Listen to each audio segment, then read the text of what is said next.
Last paragraph ये पढ़ रहे थे कि धर्म नीति या धार्मिक भावनाएं जो है सुदूर विगत से ज्ञातव्य है।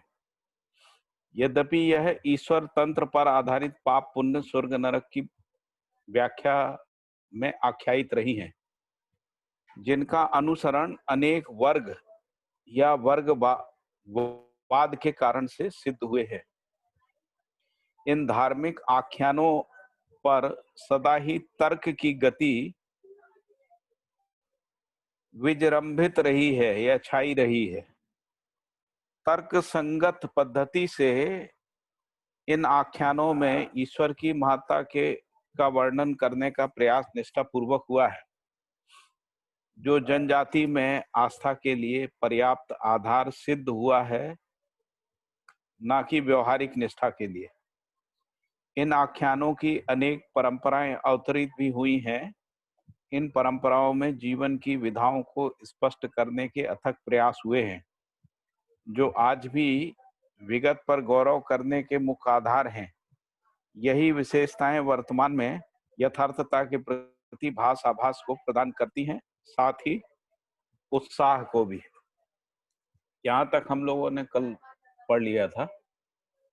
इसमें कुछ डिस्कशन करना हो तो कर सकते हैं, नहीं तो आगे भी बढ़ा जा सकता है।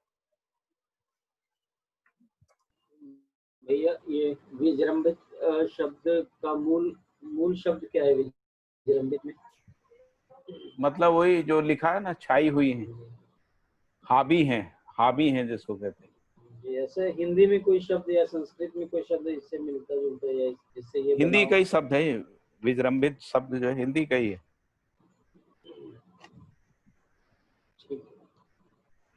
मतलब जिसको कहते हैं हाईली इन्फ्लुएंस्ड, अंग्रेजी में अगर बोलेंगे।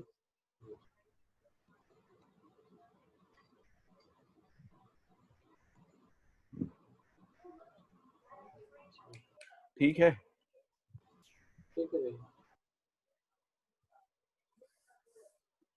तो कल जैसा बात हुई थी ना कि इन सब परंपराओं में मूल रूप से तर्क ही रहा, एक दूसरे के तर्क को काटना, एक दूसरे के तर्क का खंडन करना, और जिसको अपन वास्तविकता कह रहे हैं, वो वास्तविकता जो है वो उससे तर्क जोड़ नहीं पाया। ऐसा मूल जो समस्या रही वो यही रही कि तर्क उससे जुड़ नहीं पाया।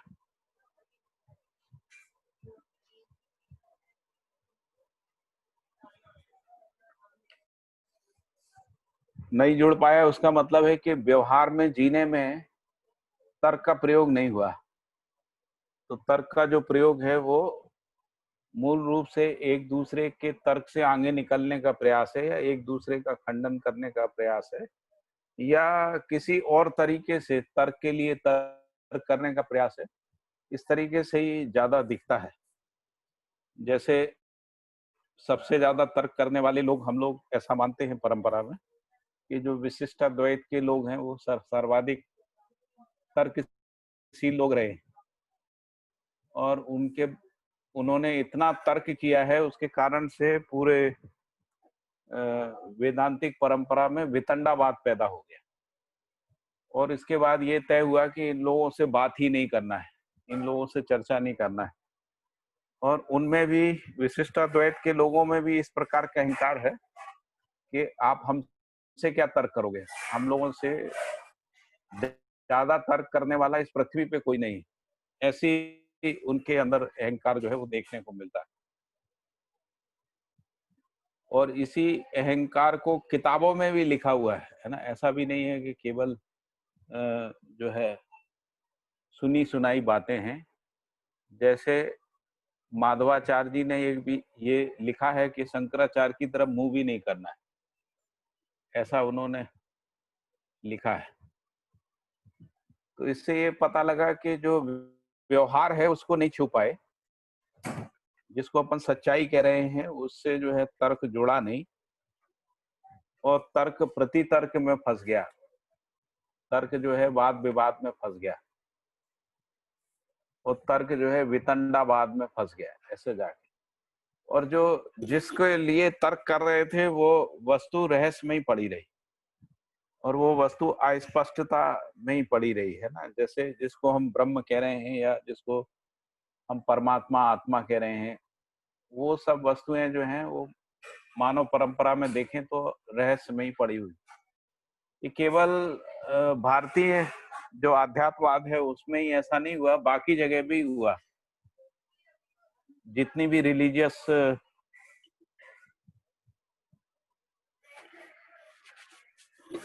फिलॉसफीज हैं या थियोलॉजीज हैं, उन सब के साथ भी यही हुआ। जैसे अब्राहमिक फिलॉसफीज के भी साथ यही हुआ, और अल्टीमेटली फिर ये हुआ कि कुछ लोग उसमें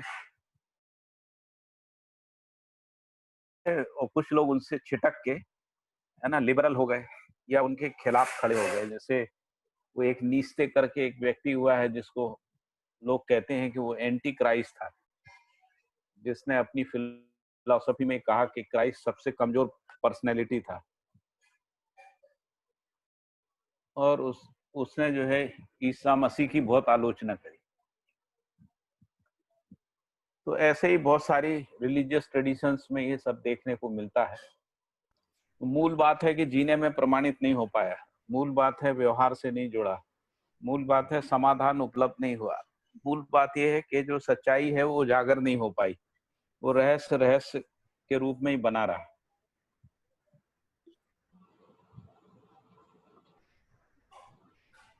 परंपराओं की अनेकताएं मानव को किसी न किसी सीमा में प्रतिबद्ध करने के लिए बाध्य करती हैं।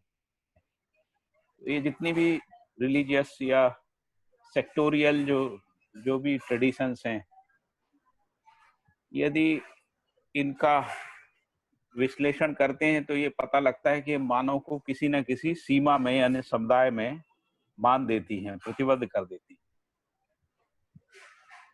यह बाध्यता अंततः मानव की पूर्णता में बाधक सिद्ध हुई है, और ये जो बाध्यता है, जो सीमा में बांधने की बाध्यता है, तो ये पूर्णता में, मानव की पूर्णता में, यानी मानव को अखंड समाज बनने में या मानव को वसुधैव कुटुंबकम बनने में या सर्व शुभ में बाधक सिद्ध हुई। बल्कि जैसा पहले भी हम लोगों ने एक बार चर्चा की थी कि जब भी कोई समुदाय चेतना होती है तो उसमें बौद्धिक दीवारें खड़ी हो जाती, बौद्धिक सीमा के रूप में होती है, और कई जगह पे वो भौतिक सीमा के रूप में होती है। तो जब भी चेतना या मानव जो है वो सीमा में प्रतिबद्ध होता है, आबद्ध होता है, सीमा से आबद्ध होता है, तो उसमें दो ही कार्यक्रम होते हैं, एक सीमा सुरक्षा करना, तो बौद्धिक सीमा की सुरक्षा करना, और भौतिक सीमा की सुरक्षा करना। दूसरा कार्यक्रम होता है सीमा का विस्तार करना, तो बौद्धिक सीमा का विस्तार करना और भौतिक सीमा का विस्तार करना। तो वो बौद्धिक सीमा का जो विस्तार है वो तर्क के रूप में तो है नहीं, तो इसलिए मान्यताओं का प्रचार प्रसार करना, दूसरे तरीके से कहें धर्मांतरण करना, आज की पॉपुलर लैंग्वेज में कहें तो धर्मांतरण करना, इस रूप में मूल कार्यक्रम दिखता है। और ये जो सीमा है वो तभी बनती है जब किसी मान्यता में स्वयं श्रेष्ठता आ जाती। जब तक वो स्वयं श्रेष्ठता कुछ लोग स्वीकार करते हैं तभी वो सीमा बनती, नहीं तो सीमा बनती नहीं है ना। तो इसलिए स्वयं श्रेष्ठता का अहंकार, स्वयं श्रेष्ठता के अहंकार का मतलब है मेरा तर्क, मेरा विचार, मेरी मान्यता जो है वो, मेरी जो उपासना पद्धति वो दूसरों से श्रेष्ठ है। इसके आधार पे जो है वो समुदाय चेतना जन्म लेती है, और वही कह रहे हैं कि मानव की पूर्णता में ये बाधक है, क्योंकि ये सभी प्रयास रहस्य से मुक्त नहीं हो सके। यानी जो मूल जो फिलॉसफीज, रिलीजियस फिलॉसफीज या रिलीजियस ट्रेडिशंस का मूल जो शोध अनुसंधान था वो तो ईश्वर को पाना था या स्वयं को जानना था। ये दोनों चीजें जो हैं वो रहस्य में ही पड़ी रही। तो मानव जो है कृत्यता अर्थात क्रिया की पूर्णता वर्ग सीमा में संभव नहीं हो पाई। इसी के परिहारार्थ मानवीय चेतना का उदय अवश्य संभावी है। कल भी हम लोगों ने यहाँ तक पढ़ लिया था। फिर है समाधान व न्याय विहीन विविधता भी मानव के लिए पीड़ा है। क्योंकि विविधता में ही भय, सशंकता, अतृप्ति होती है, जो प्रसिद्ध है। इसके समाधानार्थ एकता या सार्वभौमता का चिंतन भावी है, जिसकी संभावना मानवीयता में ही स्पष्ट है। आर्थिक एवं धार्मिक विविधताएं एवं विषमताएं वर्ग सीमा को स्पष्ट करती हैं।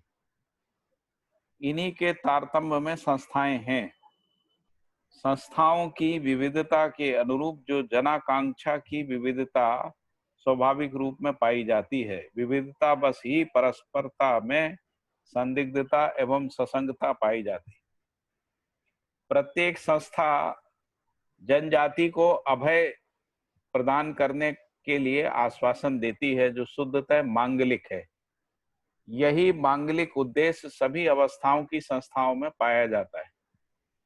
प्राथमिक अवस्था की संस्था एकाधिकार वश, वर्गीय संस्था अपूर्णता वश परस्परता में विश्वास व स्थिरता को प्रदान करने में असमर्थ रही हैं। तो ये जो प्राथमिक अवस्था की जो संस्थाएं रही, जिनको हम लोग राजतंत्रात्मक संस्थाएं बोलते हैं, उसमें एकाधिकार की प्रवृत्ति रही। एकाधिकार को हम लोग अंग्रेजी में अथॉरिटेरियनशिप बोलते हैं। अथॉरिटेरियनशिप मतलब सारे अधिकार किसी एक व्यक्ति के नियंत्रण में आ जाते हैं। और जो वर्गीय संस्थाएं रही, उनमें अपूर्णता बस परस्परता में विश्वास और स्थिरता नहीं रही, और इसके कारण से लड़ाई झगड़े यानी द्वंद्व का कारण बना एवं गुणात्मक परिवर्तन, चिंतन और व्यवहारान्वयन के लिए पीड़ा भी बनी। तो दोनों बातें हुई। तो जब लोग वर्ग से संतुष्ट नहीं हुए, तो उनमें गुणात्मक परिवर्तन के लिए चिंतन शुरू हुआ और व्यवहार में ना जी पाने के लिए पीड़ा पैदा हो गई। इसी के निवारणार्थ जो है वादत्रय ही है। तो ये जो वादत्रय जो बाबा जी ने प्रस्तावित किया है, तो जिसको कह रहे हैं कि नियमपूर्ण उत्पादन के लिए जो है भौतिकवाद है। न्यायपूर्ण व्यवहार में जीने, समाधान और न्यायपूर्ण व्यवहार में जीने के लिए व्यवहारात्मक जनवाद है ना, और अनुभवात्मक आध्यात्मवाद है। उसको उन्होंने प्रस्तावित किया है। अनुभवात्मक आध्यात्मवाद जो है रहस्य से मुक्ति के लिए। फिर आगे लिखा है कि अभाव या भाव पुनः प्रयासोदय की स्तुति है। हाँ जी, एक थोड़ा इसको क्लियर करेंगे। प्राथमिक अवस्था कौन सी होती है? प्राथमिक अवस्था की संस्था मतलब जो संस्थागत इंस्टीट्यूशनल जो डेवलपमेंट हुआ ना ह्यूमन हिस्ट्री में, संस्थाएं यहाँ जो ये चैप्टर है ना 13, इसके सेकंड पैराग्राफ में दी हुई है। विधि, नीति व पद्धति ही संस्था है। ठीक है। हाँ जी, हाँ जी। के बाद संस्था की प्रथमावस्था परिवार सभा, यानी कि जो ये सभाएं हैं अपना इसमें 10 सोपानी व्यवस्था में, वो ये बोल रहे हैं संस्था जी। तो इसमें प्राथमिक अवस्था की संस्था फिर कौन सी हुई? वही तो मैं बता रहा हूँ कि जो ह्यूमन हिस्ट्री में जो इंस्टीट्यूशनलाइज हुआ ना, जो सिस्टम व्यवस्थाएं जो बनी, उसमें जो प्राथमिक संस्थाएं बनी, वो संस्थाएं जो है अथॉरिटेरियन थी। जैसे कबीला बना। प्राथमिक संस्थाएं किन्हें बोलेंगे? उससे पहले संस्थाएं नहीं थी ना, आदमी जंगल में था, उसमें संस्था के रूप में कोई विकास नहीं हुआ था, है ना। तो उसमें क्या हुआ कि जो इसी में हम लोगों ने कहीं पढ़ा था ना कि जो सीमा में जो संस्थाएं बनी, है ना, सीमा, वर्ग सीमा, अभी हाँ वर्ग सीमा में अभी उसी की बात चल रही है ना।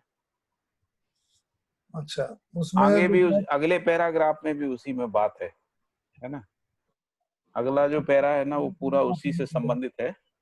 पहले पढ़ लेते हैं, चलिए। हाँ, पहले पढ़ लेते हैं ना। ये बहुत सारे जो सिस्टम है जो डेवलप हुए हैं। तो अभाव का भाव पुनः प्रयासोदय की स्तुति है। तो वो कह रहे हैं कि ये जो अभाव बना रहा इन संस्थाओं में, जिसमें परस्परता में विश्वास और स्थिरता को प्रदान करना संभव नहीं हुआ, ये सब संस्थाओं में बना रहा, और जो फिर द्वंद्व का कारण हुआ, और साथ में जो गुणात्मक परिवर्तन और चिंतन व्यवहारान्वयन के लिए भी पीड़ा बन गई है ना, जिसके कारण से व्यवस्था परिवर्तन, आंदोलन और क्रांति व्रांति ये सब चलता रहा। तो अभाव व भाव पुनः, यानी ये जो अभाव था उसके लिए पुनः प्रयासोदय की स्तुति है, ऐसा कह रहे हैं वो। अभाव, अभावता भाव के लिए और भाव पूर्णता के लिए, पराभवता विभव के लिए, त्रसित, व्यथित, आशित और आकांक्षित है। अभावता भाव के लिए, भाव पूर्णता के लिए, पराभव जो है वो विभव के लिए, त्रसित है, व्यथित है, आशित है, आकांक्षित है। ये हमको मानव परंपरा में देखता है, और इसीलिए पूरी मानव जाति जो है वो बार बार व्यवस्था परिवर्तन के लिए कुछ ना कुछ प्रयास करती रहती। यही पुनः प्रयास का कारण एवं अंकुर है। यही मूल प्रवृत्ति संवेग पूर्वक रहस्य प्रयासोद्घाटन के रूप में है। तो वर्ग और समुदायवादी संस्थाओं में, जो कह रहे हैं वर्ग और समुदायवादी संस्थाओं में एकाधिकारवाद, प्रभुतावाद, नायकवाद, अधिनायकवाद है ना, बहुनायकवाद, अल्पसम्मतिवाद, बहुसम्मतिवाद के आधार पर प्रयुक्त हुए। ये जो बहुत सारे जो प्रयोग हुए उनकी बात की है, जो मानव परंपरा में इतिहास में हुए हैं, और ये क्रमशः बदलते गए है ना। और बदलने का मूल कारण ये था कि इसमें जो मानवाकांक्षा या जनाकांक्षाएं थी वो तृप्त नहीं हुई। तो इसीलिए उन्होंने लिखा है कि ये वर्ग और समुदायवादी जो संस्थाएं हैं उनमें एकाधिकारवाद जिसको मैंने कहा कि अथॉरिटेरियनशिप, फिर प्रभुतावाद है ना, जिसको सोवरेन स्टेट, सोवरेनिटी बोलते हैं ना, सोवरेनिटी। फिर जो नायकवाद है जिसको हीरोइज्म बोलते हैं, फिर अधिनायकवाद है, डिक्टेटरशिप बोलते हैं, डिक्टेटर, अधिनायक यानी डिक्टेटरशिप। बहुनायकवाद है, फिर है अल्पसम्मतिवाद जिसको अपन बहुसम्मतिवाद, माइनॉरिटी और मेजॉरिटी कहते हैं, के आधार पर प्रयुक्त हुए, ऐसा हुआ।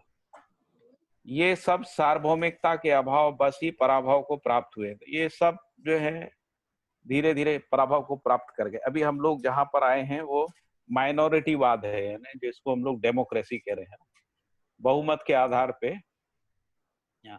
और इसका भी पराभव जो है वो दिखने लगा है। पराभव,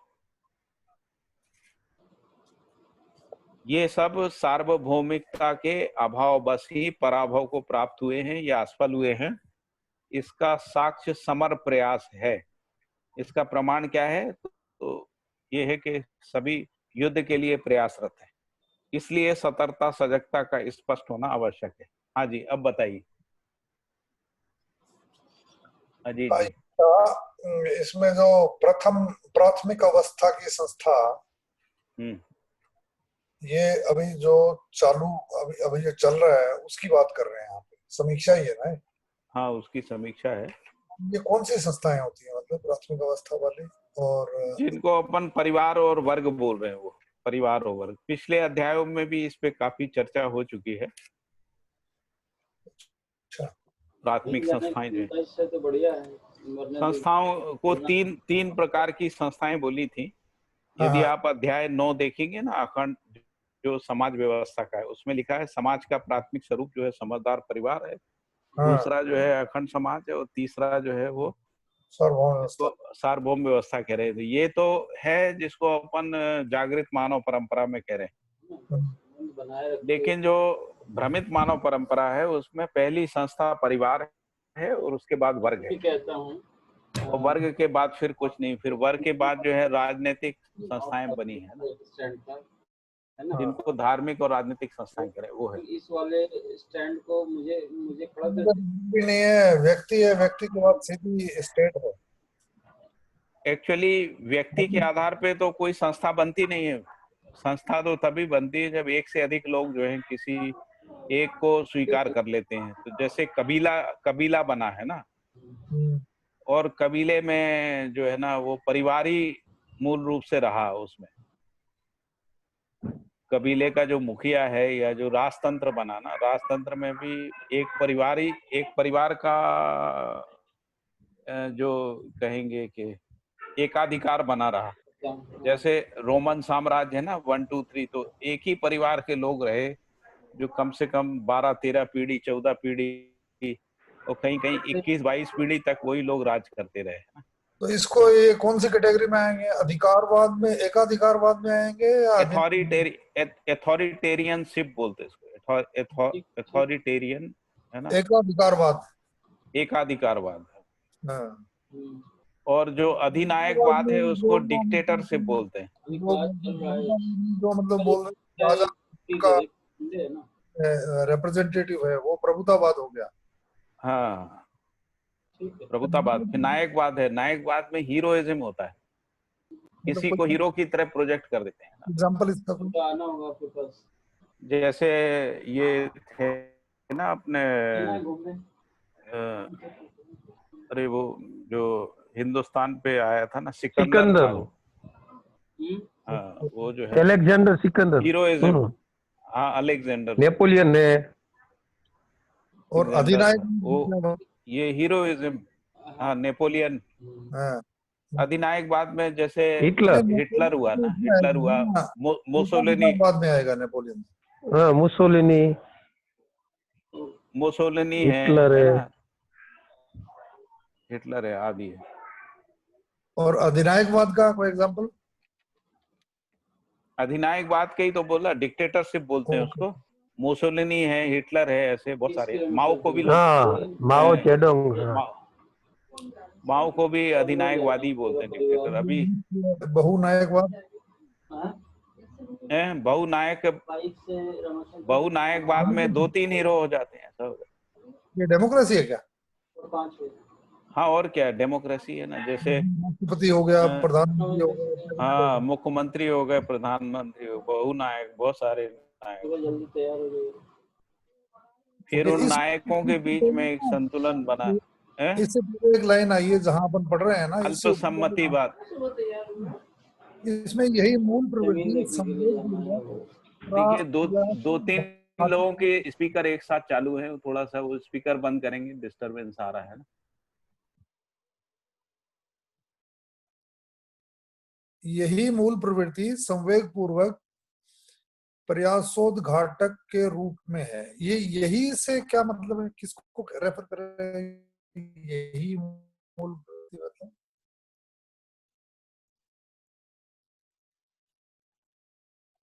हेलो भैया, आपका म्यूट हो गया।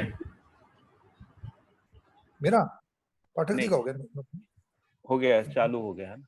हाँ हाँ। तो ये जो ऊपर लिखा है ना कि अभाव को भरने के लिए भाव के लिए दौड़ता आदमी, है ना, त्रसित होता है, व्यथित होता है। उसी तरीके से हाँ, पराभव, जैसे कोई हार जाता है तो फिर से विभव के लिए, है ना, किसी का ये पतन। वही चीज है बोलते हैं, ट्राई अगेन वाला जो प्रयासोदय, उसी को तो कह रहे हैं, प्रयासोदय। ऊपर प्रयासोदय लिखा ना, अभाव या भाव पुनः प्रयासोदय, फिर से ट्राई अगेन, है ना, प्रयासोदय का स्तुति है। तो उसी प्रकार से ये सारे जितने भी वाद है ये सब फेल हो गए, असफल हो गए हैं, पराभव को प्राप्त हो गए हैं, है ना। और लोग इनसे त्रस्त हैं, इसीलिए युद्ध हो रहा है सब जगह। या तो युद्ध की तैयारी में है, नहीं तो युद्ध कर रहे हैं, उस जगह पे आके खड़े हो। और इसलिए पूरी दुनिया में व्यवस्था परिवर्तन की बात हो रही, लेकिन व्यवस्था परिवर्तन का विकल्प नहीं आ रहा है। ठीक है भैया, ये तो इवॉल्व होने के क्रम में एक प्रकार से देखा जा सकता है ना इसको, अभाव से जो भाव की तैयारी हो रही। यदि मान लीजिए इसको इवॉल्व होने के क्रम में भी देखें तो धीरे धीरे कैसा बढ़ रहा है कि जो परिवार से वर्ग में आ गया है और वर्ग से अब अखंड समाज में जाएगा। मतलब ये अगर इवॉल्व होने के क्रम में देखें, है ना। जी तो उसी तरीके से इन प्रवृत्तियों को भी देखें तो ये प्रवृत्तियां धीरे धीरे कैसी हुई कि जो एकाधिकारवादी प्रवृत्ति थी उससे जो है कहीं हम लोग डेमोक्रेसी में आ गए, है ना। तो डेमोक्रेसी में क्या हुआ कि जो एकाधिकारवादी प्रवृत्ति हैं उन पे चेक बैलेंस लग गया है ना। फिर भी हम लोग अभी देखते हैं, जैसे अभी चाइना और रशिया का देखें तो रशिया के पुतिन ने जो है वहाँ संविधान संशोधन कर लिया है, लगभग उसकी तैयारी हो गई है कि वो 20 से 34 तक है ना, 2034 तक जो है वो राष्ट्रपति बने रहेंगे। ऐसे ये जो चाइना का जो है प्रेसिडेंट, तो इसने भी कर लिया कि बिना चुनाव लड़े भी ये आगे बना रहेगा। तो बाकी जहां डेमोक्रेसी है वहां पे दबाव रहता है, लेकिन वो भी डेमोक्रेसी में इतना पावर रहता है ना, पावर सेंट्रलाइज रहता है, तो तमाम सत्ता में बने रहने के सभी हथकंडे अपना लेते हैं। नोट बोर्ड बंटवारा, तुष्टि संतुष्टि असंतुष्टि जो भी है, भय क्रिएट करके, प्रलोभन करके कैसे भी सत्ता में बने रहें, वो सब हो जाता है ना। तो वो जो प्रवृत्ति है, वो जिसको अपन अधिनायकवादी प्रवृत्ति कहते हैं, वो सब जगह दिखती है, डेमोक्रेटिक इंस्टीट्यूशंस में भी दिखता है, क्योंकि जनता में मानसिक परिवर्तन नहीं हुआ ना, जो पब्लिक है उसमें हुआ नहीं, और उनकी अपेक्षाएं भी पूरी नहीं हुई, जिनको अपन जनाकांक्षा कह रहे हैं वो पूरी नहीं हुई। जनाकांक्षा क्या है? तो न्याय के साथ जीना है, न्याय के साथ जीना, समानता के साथ जीना है ना, वो सब जनाकांक्षा के रूप में रहा, वो पूरा नहीं हुआ। ये जो मूल प्रवृत्ति बोला है भैया, ये मूल प्रवृत्ति जो क्लेश और वो षट विकार, वही मूल प्रवृत्ति ना? हाँ जी, बात हुई थी ना, ट्राई ट्राई अगेन वाले मामले को मूल प्रवृत्ति बोल रहे थे। अच्छा, उसको कह रहे हैं क्या? हाँ वही है। हाँ जी, असंग्रह, स्नेह, विद्या, सरलता, अभयता, मूल प्रवृत्ति। और संवेग जो होता है वो मन जो प्राण पे तरंग छोड़ता है ना, वो होता है संवेग, हाँ जी, क्रिया करने के लिए। ठीक है। संवेग फिर से समझाइए दीदी, क्या बोल रही? हाँ भैया, वो मन प्राण शरीर इस तरह से है लिंक में। मन सीधा शरीर के साथ कनेक्टेड नहीं है, मेधस और मन के बीच में प्राण वायु जो होता है ना, वो मन तरंग छोड़ता है जो प्राण से मेधस तक पहुंचता है, फिर मेधस से जो भी संकेत आते हैं वो प्राण से फिर वापिस मन तक, इस तरह से। तो जो मन कार्य करने के लिए मेधस पर जो तरंग भेजता है, जो प्राण में होता है पहले, उसको तरंग कहते हैं, वो होता है संवेग। क्रिया करने के लिए जो होता है वो संवेग होता है। जी जी जी, बढ़िया। समझे भाई? जी जी जी, बहुत बढ़िया। बट इसका इस कंटेक्स्ट में यहाँ पे क्या उपयोग हुआ दीदी? ये पूरी जो ये अभाव और भाव और ये जो एक इवोल्यूशन की बात कर रहे हैं। हाँ हाँ, वो प्रयास के लिए है ना, फिर से कुछ करने के लिए क्रिया करनी पड़ती है ना, इस तरह से प्रयास जी जी करने के लिए। अच्छा अच्छा अच्छा। एक कुछ क्रिया किया लेकिन उसका वो फल परिणाम नहीं मिला, वो हमने वो कर्म दर्शन में पढ़ा था ना, कर्म और फल में, वो यही है भैया, यही पर वो ही है कि कुछ क्रिया करते हैं लेकिन वो उसका फल परिणाम नहीं मिलता, तो फिर से वो ट्राई करते हैं उसी दिशा में, अच्छी मतलब कि और एंगल से। तो इसको सूक्ष्म रूप में इस सेंटेंस में संवेग पूर्वक प्रयोग से लिखा हुआ। हाँ, फिर से प्रयास करते रहते जब तक जागृति ना हो या तो व्यवस्था ना हो। जी जी जी, मूल प्रवृत्ति एक बार बताएंगे दीदी थोड़ा? एक्चुअली जो इच्छाओं की जो गति है उसी को संवेग कहते हैं। अच्छा, इच्छा, देखिए ऐसा लिखा है बाबा जी ने, इच्छा गति बराबर संवेग, ऐसा लिखा है। और जो संवेग है वो तीव्र, मंद और सूक्ष्म रूप में द्रष्टव्य रहता है, जो क्रम से तीव्र इच्छा, कारण इच्छा और सूक्ष्म इच्छा के रूप में रहता है। फिर एक जगह ये भी लिखा है कि दर्शन बराबर आकांक्षा बराबर इच्छा बराबर संवेग, फिर संवेग बराबर प्रज्ञा गति बराबर ज्ञान विवेक विज्ञान पूर्वक प्रमाण बराबर दर्शन। तो जो इच्छा गति बराबर संवेग, ऐसा लिखा हुआ है, इच्छा गति बराबर संवेग। परिभाषा पढ़ोगे? पढ़िए ना। ऐषणाओं के प्रति उत्कंठा और संयोग से प्राप्त वेग। सरलता सहित एवं अभिमान से रहित विचार व्यवहार पद्धति, ये संवेग है। एक और परिभाषा है रासायनिक गठन एवं, नहीं वो नहीं, अभी अपन मानव के संदर्भ में मानव देख के रहे हैं। संदर्भ में तो ये कृष्ण वाली बात। तो जो मन का जो संकेत होता है ना, जो मन का संकेत संवेग के रूप में रहता है, वो जो उन्होंने कहा ना कि जब प्राण के द्वारा मेधस पे प्रसारित होता है तो मेधस से जो तरंग अनुवर्तित होकर शरीर को क्रिया व्यापार में रत करने के लिए बाध्य कर देता है, उसी को संवेग कह रहे हैं, है ना। तो बाह्य प्रकृति के संकेत और इंद्रियों के द्वारा ग्रहण किए जाने वाले संकेत, इनको परानुक्रम संकेत और पूर्वानुक्रम संकेत कहते हैं। उनसे फिर जो संवेग पैदा होता है, जो इच्छाओं के रूप में होता है, इच्छाओं का जो गति रूप है वो संवेग है। तो पूरी मानव जाति में जो इच्छाओं का गति रूप है, इच्छाएं पूरी नहीं हुई, तृप्त नहीं हुई, है ना, इसीलिए प्रयासोदय के रूप में जो संवेग जो है, संवेग पूर्वक प्रयासोद्घाटन के रूप में रहता है, यानी पुनः प्रयास करने की जो प्रवृत्ति है वो सब संवेगी या इच्छा है। ठीक है जी भैया, स्पष्ट हो रहा है कि नहीं हो? जी जी बढ़िया, बहुत अच्छा है। ये इच्छा की गति और जो जो दीदी ने बताया वो कि मन से जो शरीर के बीच जो तरंगों के रूप में प्राण के अनुसार जो तरंगों का पहुंचना हो, दोनों एक ही चीज। तो क्या होता है, जैसे मन संकेत ग्रहण करता है ना, तो मन संकेत दो जगह से ग्रहण करता है, एक पूर्वानुक्रम से और दूसरा परानुक्रम से। तो परानुक्रम संकेत ग्रहण प्रक्रिया, तो उसके आधार पे इच्छा बनती है ना। तो इच्छाएं भी दो प्रकार की होती हैं, एक होती है जो परानुक्रम से भोग की इच्छा होती है ना, और दूसरी पूर्वानुक्रम से न्याय धर्म सत्य पूर्वक जीने की इच्छा पैदा होती है, जिसको अपन संकल्प भी कह रहे हैं ना, उस रूप में इच्छाएं पैदा होती। तो ये जो इच्छा की गति है वही संवेग है मानव परंपरा में, यदि उसको देखें। ठीक है ना। तो यहाँ पर जो भी कुछ हुआ मानव जाति में, संस्था के रूप में प्रयोग हुआ और वो सफल नहीं हुआ, तो अभाव या भाव पुनः प्रयासोदय की स्तुति है, ये कहा गया।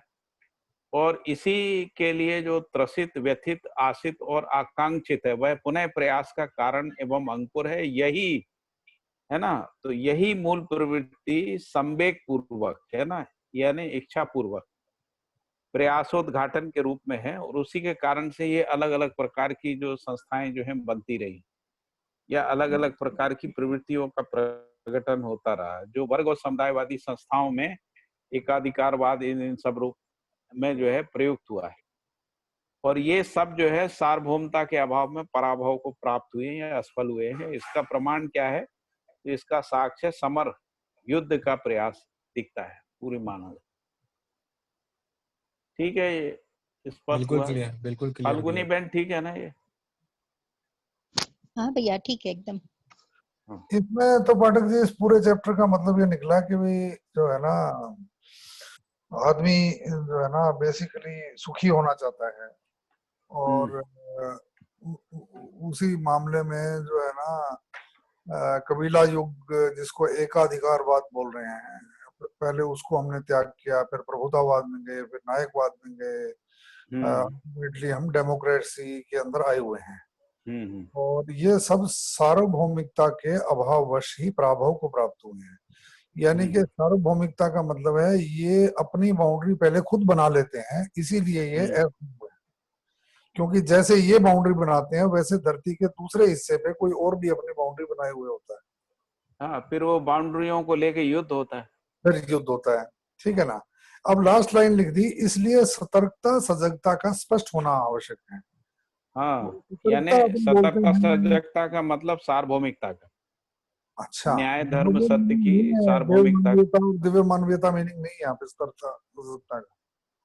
हाँ, यहाँ सतर्कता को पहले परिभाषित कर दिया ना। हाँ, कहाँ? जो अध्याय जो पहला आवाज कट रही, आए नहीं रही। 13 नंबर 13 की तीसरी लाइन में है, सतर्क व्यक्ति में सतर्कता, हाँ, सजगता व्यक्तित्व के रूप में।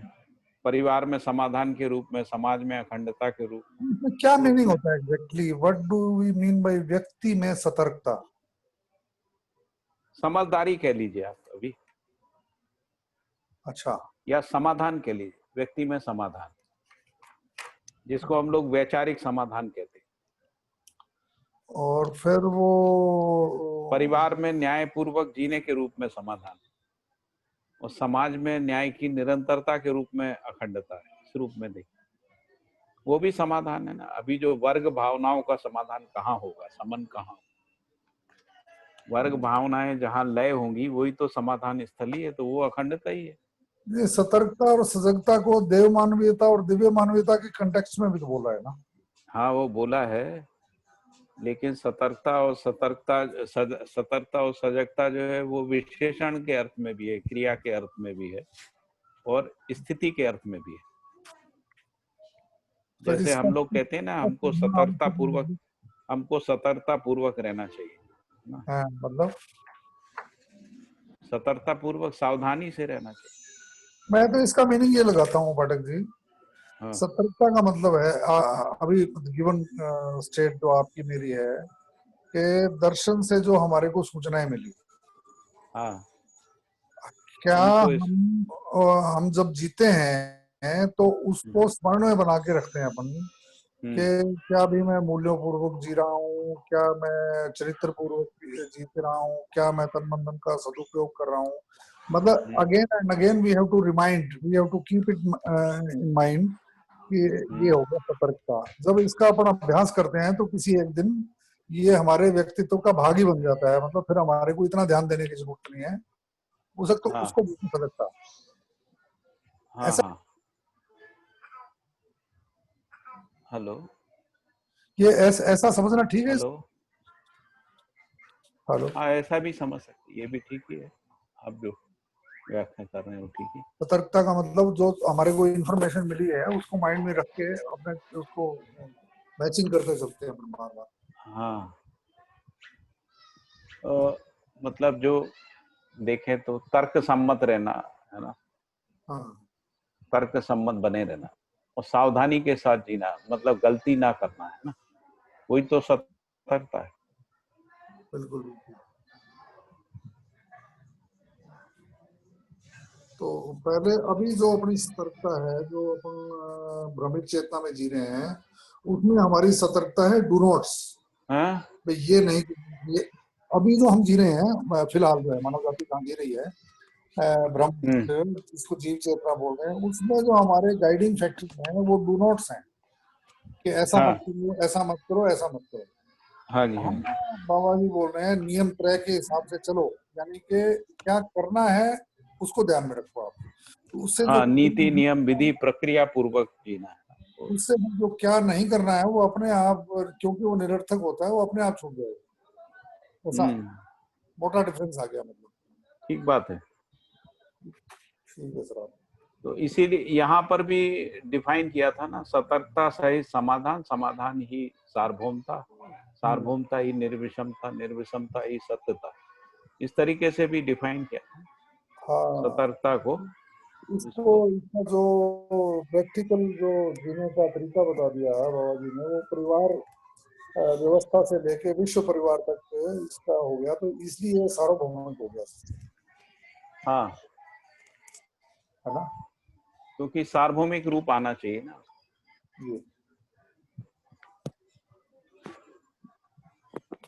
तो लोग जो अपने ये जितने भी बताए हैं, एकाधिकारवाद, प्रभुतावाद, इन्होंने परिवार को और इसको कोई एक यूनिट माना ही नहीं करी व्यवस्था की। ये परिवार सभा और इन सब को इन्होंने को माना नहीं, मतलब ये जो है ना, काफी सारी संस्थाएं भी तो छोड़ दी गई। एक जगह ऐसा भी आया है, सतर्कता व सजगता, अमृत जो है वो सतर्कता व सजगता ही दर्शन क्षमता। सतर्कता से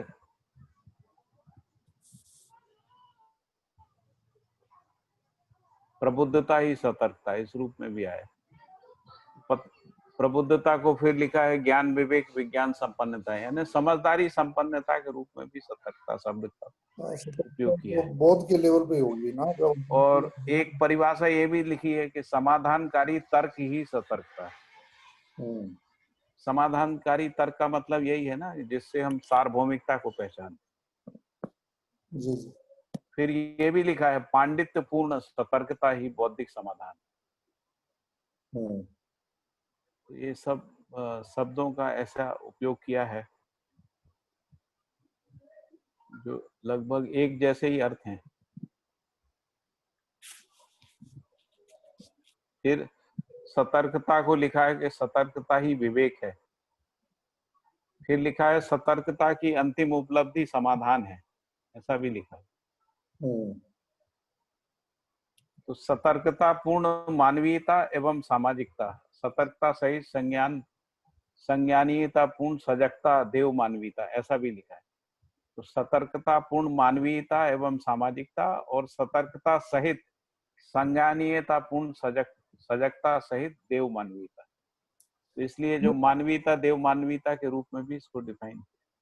ये आपने अपने लैपटॉप में कोई अलग से सॉफ्टवेयर लोड किया है क्या, जिसमें जैसे सतर्कता टाइप करते जितनी जगह इसकी मैं इसको सर्च कर लेता हूँ ना, जैसे सतर्कता शब्द को सर्च कर लिया तो उससे सारे जहां जहां तो भी इसका जहां जो आए हुए हैं उसको देख लेते हैं क्या है। तो उससे पहले अपने पास ये पीडीएफ में सारा जो है ना अपने कंप्यूटर में होना चाहिए। हाँ कंप्यूटर में, मैं लैपटॉप के साथ कर रहा हूँ ना आपके मैं जो देख बातचीत। रहा हूँ आप लैपटॉप की तरह ही मतलब। हाँ ये लैपटॉप है, इसमें जो है ना मैं सर्च करता रहता हूँ, देख लेता हूँ, है ना। बढ़िया। तो उससे क्या है कि सारे रेफरेंसेस सामने रहते हैं। हाँ फिर आगे का पीछे पीछे का आगे जोड़ने में आसानी रहती है। हाँ तो कल्पनाशीलता में सपोर्ट मिल जाता है ना, कल्पनाशीलता दर्शन को भी बचाना पड़ता है ना। भैया की स्मृति में भी काफी कुछ रहता है, भैया भी लैपटॉप है। हाँ ये पूरे कंप्यूटर हमारा।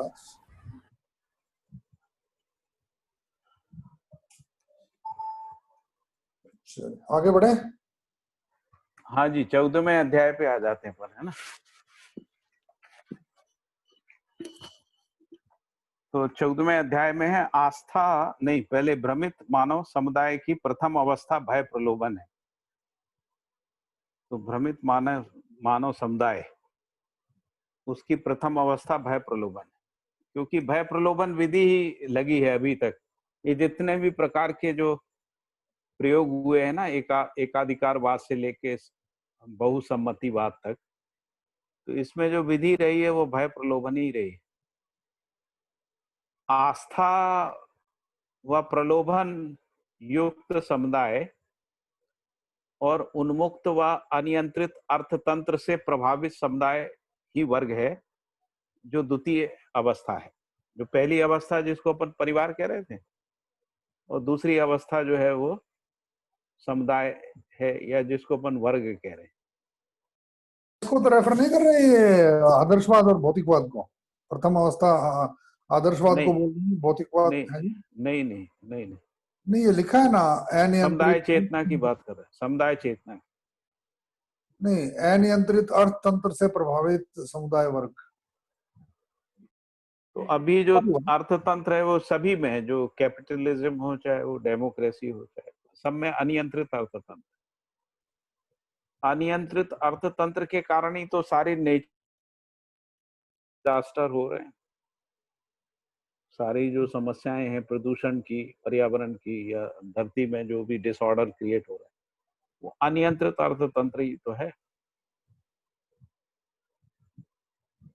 इसको थोड़ा पाठक जी दोबारा देखो। इसमें मेरे को ऐसे समझ में आता है प्रलोभन मतलब जो प्रलोभन तो हो गया स्वर्ग नरक का प्रलोभन, जो मतलब कि इन्होंने दिया आदर्शवादियों ने, और आस्था स्वर्ग में और ईश्वर में आस्था की बात करी। और अभी जो समुदाय एवं के बाद उन्मुक्त का मतलब ये भोग अनुभव बहुभोग की बात होगी। और प्रलोभन इसमें आ ही गया है, इंसेंटिव वगैरह जो बात कर रहे हैं अपने इसमें भौतिकवाद में। तो आदर्शवाद और भौतिकवाद की तरफ नहीं मतलब बात कर रहे डायरेक्ट। नहीं, जो समुदाय, जो वर्ग है ना, जिनको अपन समुदाय कह रहे हैं, वो दोनों में है। आदर्शवाद में भी है, भौतिकवाद में भी, दोनों में है। तो मैं, जब भौतिकवाद हम लोग कहते हैं तो भौतिकवाद में बहुत सारी शासन तंत्र है ना, उसमें से एक कम्युनिस्ट सिस्टम भी है ना, वो भी भौतिकवाद में। कैपिटलिज्म भी भौतिकवादी है। इसमें द्वितीय अवस्था क्यों लिख दिया फिर आगे?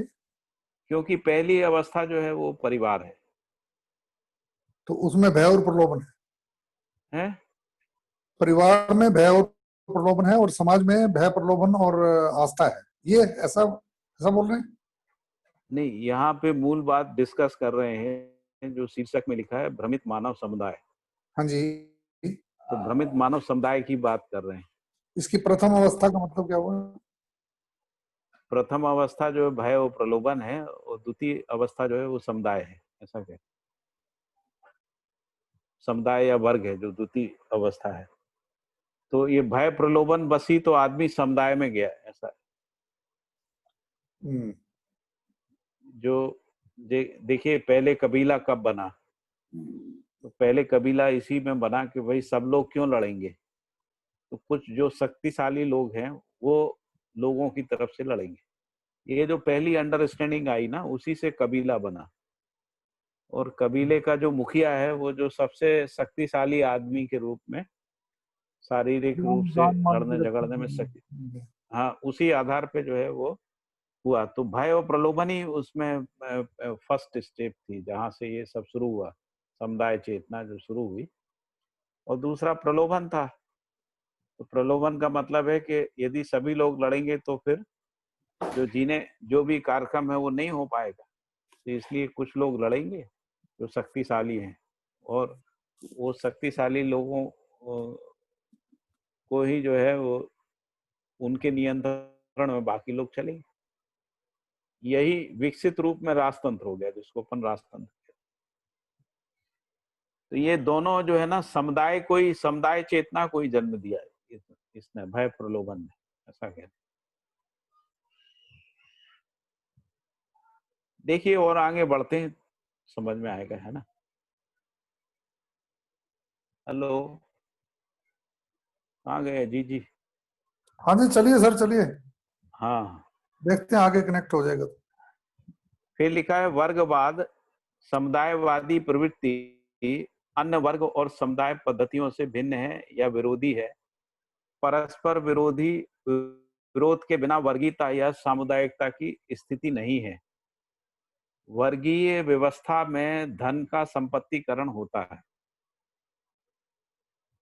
जैसे यदि वर्ग नहीं है, तो जैसे जिसको हम लोग हिस्ट्री में ऐसा पढ़ते हैं कि जो प्रिमिटिव कम्युनिज्म था ना, जब लोग जंगल में रहते थे, जब संपत्ति पे किसी का अधिकार नहीं था, तो लोग जंगल में अपना पेड़ों में से तोड़ ताड़ के जो भी जैसे भी खाते पीते रहते थे, जहाँ जो जगह मिल गई उधर।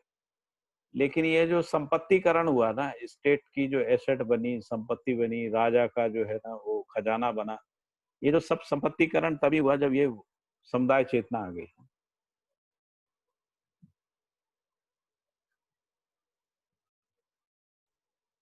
इसीलिए लिखा है कि वर्गीय व्यवस्था में धन का संपत्तिकरण होता है। संपत्तिकरण प्रक्रिया में शोषण, दलन, दमन ये सब भावी है, ये हो गई। जहां भी संपत्ति, जैसे राजा टैक्स लेके संपत्तिकरण करेगा, है ना, तो उसमें शोषण हो गई। अगर कोई टैक्स नहीं देगा तो उसका दमन होगा, दलन होगा, ये सब हो गई। ये प्रोसेस है संपत्तिकरण का। फलतः लोभ और संग्रह प्रवृत्ति का संरक्षण, प्रोत्साहन एवं पुष्टि होती रही, और उसको इस तरीके से प्रोजेक्ट किया गया ताकि लोग संपत्तिकरण का विरोध ना करें। तो इसलिए लोभ और संग्रह प्रवृत्ति का संरक्षण किया गया। किससे में किया गया? संपत्तिकरण की जो प्रोसेस है, ये जो जिसको अपन वर्गीय व्यवस्था कह रहे हैं, उसमें प्रोत्साहित भी किया गया और पुष्टि भी की गई, है ना, जिसके कारण बस शिक्षा व्यवस्था भी व्यवसाय या वर्ग सम्मान की सीमा में सीमित हो गई।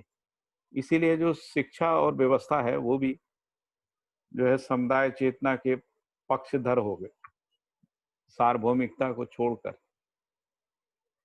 या सार्वभौमिकता का तो पहचान था ही नहीं, तो मजबूरी में शिक्षा भी, क्योंकि शिक्षा नहीं तो वो मानसिकता बनाई होगी ऐसा। और व्यवस्था भी जो वर्गीय व्यवस्था है उसी का सम्मान करती है। वर्ग सम्मान की सीमा में सीमित हो गई।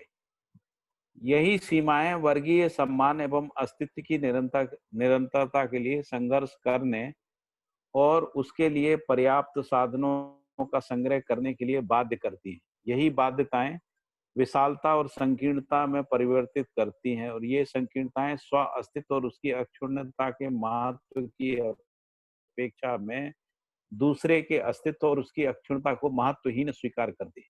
यही जो जिसको अपन कह रहे थे स्वयं श्रेष्ठता का अहंकार है ना, हमारा अस्तित्व जो है महत्वपूर्ण है, दूसरे का अस्तित्व महत्वहीन है। ऐसी वैचारिक प्रक्रिया ही मानव मानव की परस्परता में आतंक एवं भय की पीड़ा है।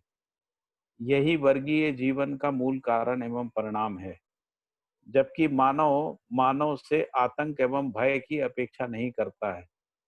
यही सत्यता प्रत्येक मानव में अंतर्ध्वनित होती है कि भय का निराकरण आवश्यक है। यह मानवीयता में ही सफल होता है, क्योंकि मानव भय से मुक्ति चाहता है ना, इस रूप में। हाँ जी, अब बताइए क्या बोल।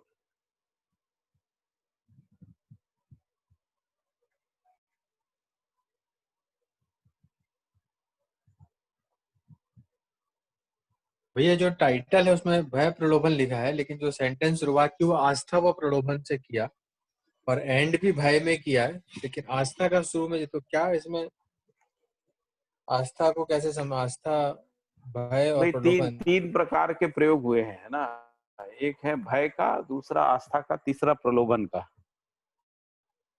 तो उसमें जो जब परिवार जब रहता है ना, तब वहां पर आस्था की बात नहीं होती। जो प्रथम अवस्था है ना, उसमें आस्था नहीं है। आस्था की आवश्यकता तभी होती है जब हमको समुदाय बनाना, चाहे वो धर्म समुदाय बनाना हो, राज्य समुदाय बनाना हो, या अर्थ समुदाय बनाना हो। क्योंकि बिना आस्था के लोग इकट्ठे नहीं होंगे ना। और आस्था के साथ प्रलोभन भी होना चाहिए। प्रलोभन भी दो प्रकार से, धार्मिक रूप से प्रलोभन है जिसको स्वर्ग या मोक्ष का प्रलोभन कह रहे हैं, और राजनीतिक जो प्रलोभन है वो विकास का, डेवलपमेंट का, जो सिक्योरिटी का, डेवलपमेंट का है ना, आश्वासन के रूप में प्रलोभन रहता है। उसी प्रलोभन बस और आस्था बस है ना, ये जिसको कह रहे हैं कि समुदाय या वर्ग बनते हैं ना, स्टेट नेशन बनते हैं, या जाति समुदाय बनते हैं, या धर्म समुदाय बनते हैं। और अभी तो वैसे समुदाय भी दिखते हैं जिनको हम लोग क्या बोल रहे हैं, विचारधारा के आधार पे भी समुदाय बनते हैं, लेफ्टिस्ट राइटिस्ट इस तरीके से बनते हैं, आइडियोलॉजी के आधार पे भी समुदाय बनते हैं। इन सब में कहीं ना कहीं ये भय, आस्था, प्रलोभन तीनों चीजें शामिल रहती हैं।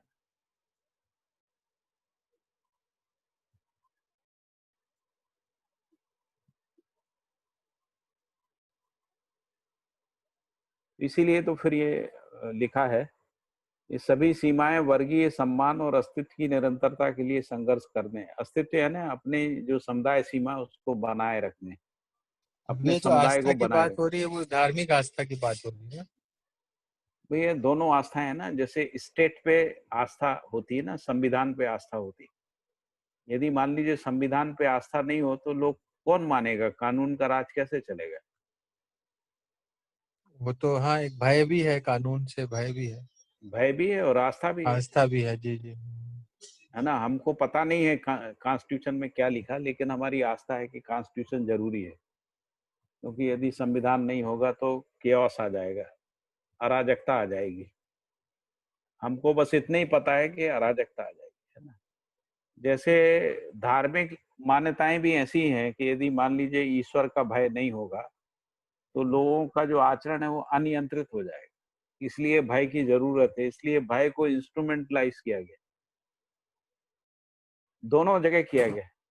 अभी जैसे आप धार्मिक कर्मकांडों में जाएंगे तो उन्होंने कहा ये गलती होने पे ये प्रायश्चित है, ये गलती होने से ये दंड मिलेगा, ये सब लिखा हुआ है। मनु धर्म शास्त्र में भी है और बहुत सारे धार्मिक ग्रंथों में लिखा है। गाय की हत्या करने से होगा, ब्राह्मण की हत्या करने से होगा, है ना, कोई जानवर मरने से ये करना पड़ेगा, ऐसा ऐसा सब लिखा हुआ। तो कोई भी पाप कर्म होने के बाद उसका प्रायश्चित जो है वो दंड के रूप में है ना, तो वो भय भी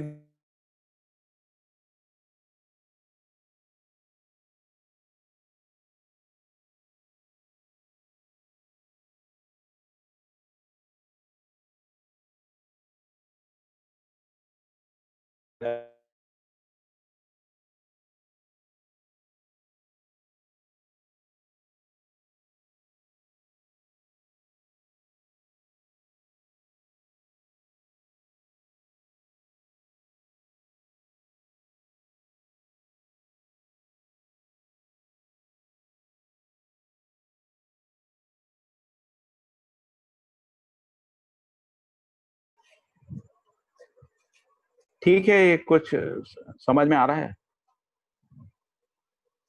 भैया? मेरे ख्याल से मानव व्यवहार दर्शन में बाबा ने लिखा है कि प्रलोभन के मूल में भी भय ही है। हाँ, प्रलोभन के मूल में भी भय है, आस्था के मूल में भी भय है। हाँ, आस्था के मूल में भी भय है ना। तो जैसे अभी ईश्वर से भय के कारण ही ईश्वर पे आस्था है ना।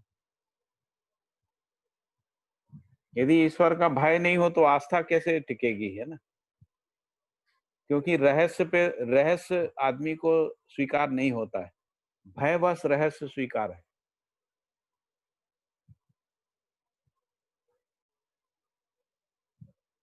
ईश्वर का भी अस्तित्व भय बस ही स्वीकार है। तो आदमी जिस जिन से डरता था, जैसे जंगल युग में आदमी जो है जंगल से डरता था तो वन देवता हो गया, हवा पानी आग से जलता था तो अग्नि देव हो गया, जल देव हो गया, है ना, वायु देव हो गया। जिन जिन से भयभीत होता था उन्हीं को, तो उसी से देववाद आया, सारा देववाद जो है भयवश आया। फिर वो धीरे धीरे आस्था में बदल गया।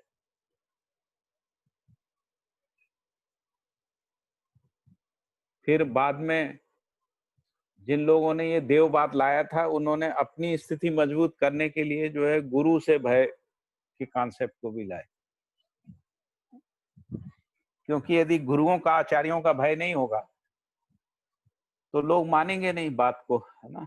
क्योंकि ईश्वर तो दिखता नहीं है, भगवान दिखता नहीं, देवता दिखता नहीं, तो इसलिए फिर गुरु की आज्ञा का अवज्ञान नहीं करना है, गुरु को मानना है, गुरु से। और जो गुरु का काम करने वाले जो ब्राह्मण हैं उनकी हत्या तो बिल्कुल भी नहीं करना है, सबसे बड़ा अपराध उसको मानना। तो हमारे ऐसा व्यवस्था आवे तो पलड़े नहीं लेटले काटी। ठीक है ना। ठीक है संदीप भाई, दिनेश जी। जी भैया। जी भैया। ठीक है ना, स्पष्ट हो रहा है नहीं हो रहा है? जी जी जी स्पष्ट हो रहा है भैया। अजीत भाई कहाँ चले गए?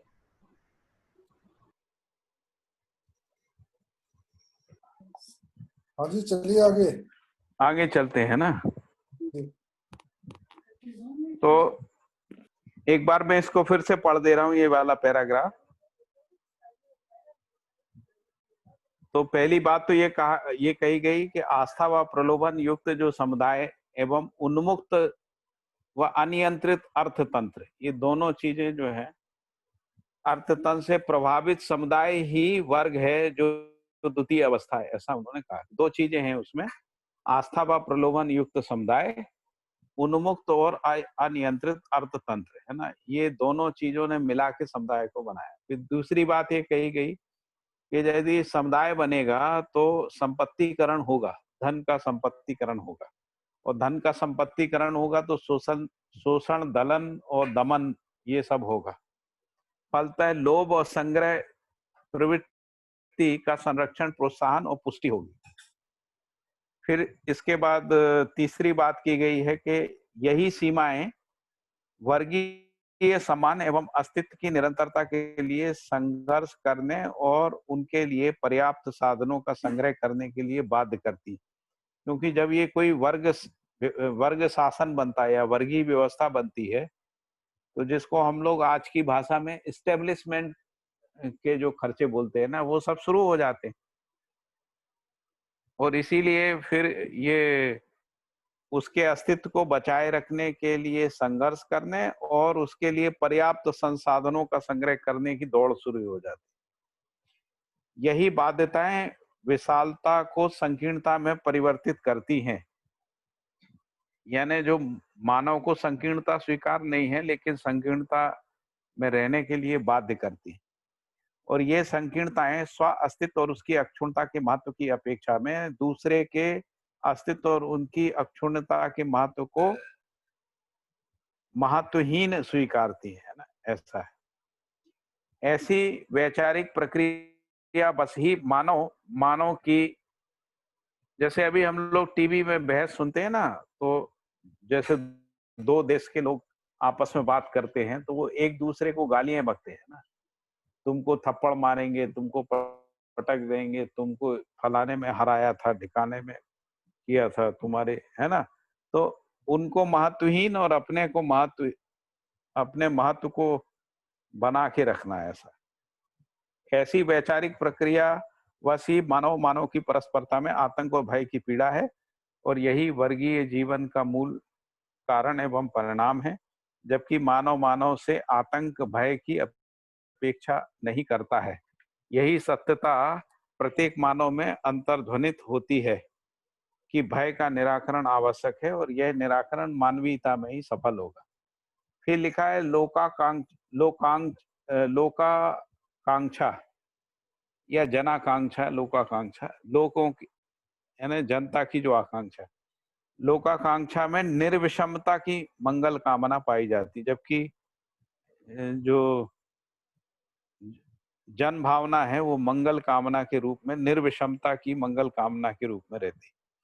जन्म से ही विश्वास का प्रकटन मानव में रहता है, जो माता पिता के साथ प्रत्यक्ष होता है। तो मैं जब पॉलिटिकल थिंकर्स को पढ़ रहा था तो ऐसा कहा गया, ऐसी मान्यता थी कि मानव जन्म से ही धूर्त, चालाक, मक्कार और स्वार्थी होता है। ऐसा राजनीतिक चिंतकों की मान्यता थी मानव के बारे में। लेकिन बाबा जी ने यहाँ पर एक नई अवधारणा दी कि मानव जो है जन्म से न्याय का याचक, सत्य का वक्ता और सही कार्य व्यवहार करने, उसी को कह रहे हैं कि जन्म से ही विश्वास का प्रकटन मानव में होता है, जो माता पिता के साथ प्रत्यक्ष होता है। इसलिए माता पिता के साथ बच्चों का विश्वास बना रहता है। निर्विषम की अपेक्षा भी जो है, निर्विषमता यानी न्याय की जो अपेक्षा है, वह शैशव काल से ही द्रष्टव्य रहती है। और इसीलिए जो बच्चा होता है वो भेदभाव नहीं करता है। वर्गवाद को संबोधित, स्थापित, प्रोत्साहित व संरक्षण करने से ही शिशु जो जन्म से निर्विषमता की अपेक्षा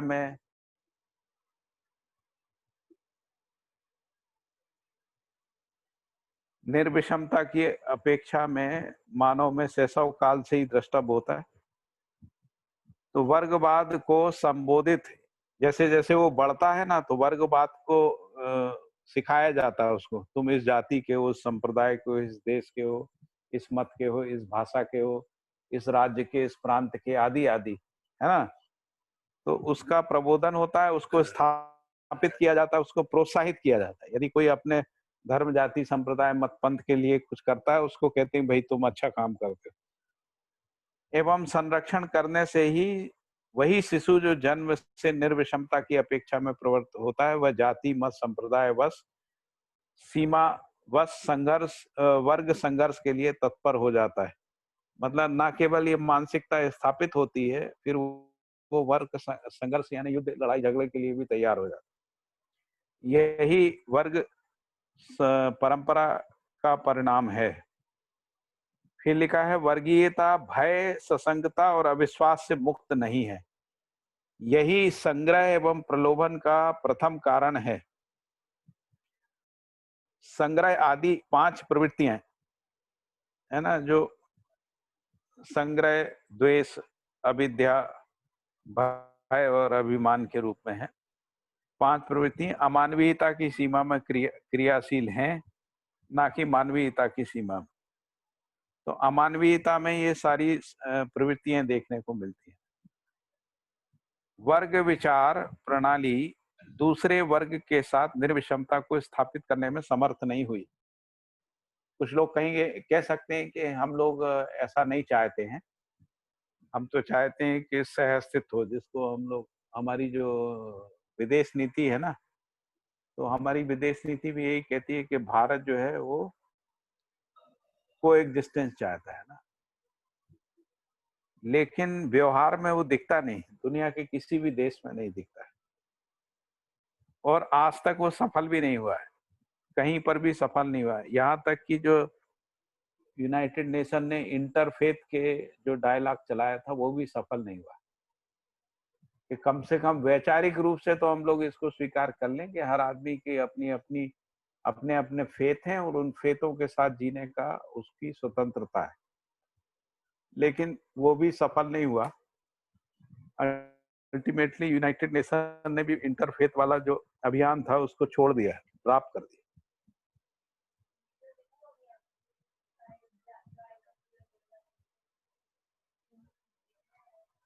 तो वर्ग विचार प्रणाली दूसरे वर्ग के साथ निर्विषमता को स्थापित करने में समर्थ नहीं हुई। इसी असमर्थतावश वह स्वहित साधन के लिए दूसरे का अहित साधन कर जाता है। यही व्यवहार आचरण शिक्षा व्यवसाय नहीं, यही आचरण व्यवहार आचरण शिक्षा व्यवस्था पद्धति में प्रकारांतर से अवतरित हो रहा है। यह समर सामग्री के संग्रह एवं समर के रूप में द्रष्टव्य है। इसका निराकरण केवल मानवीयतापूर्ण चेतना संपन्नता में है। हर मानव मूलतः सुख को चाहते हैं, हर मानव मूलतः सुख को चाहते हुए भी वर्ग समुदाय मानसिकता में ढल जाता है।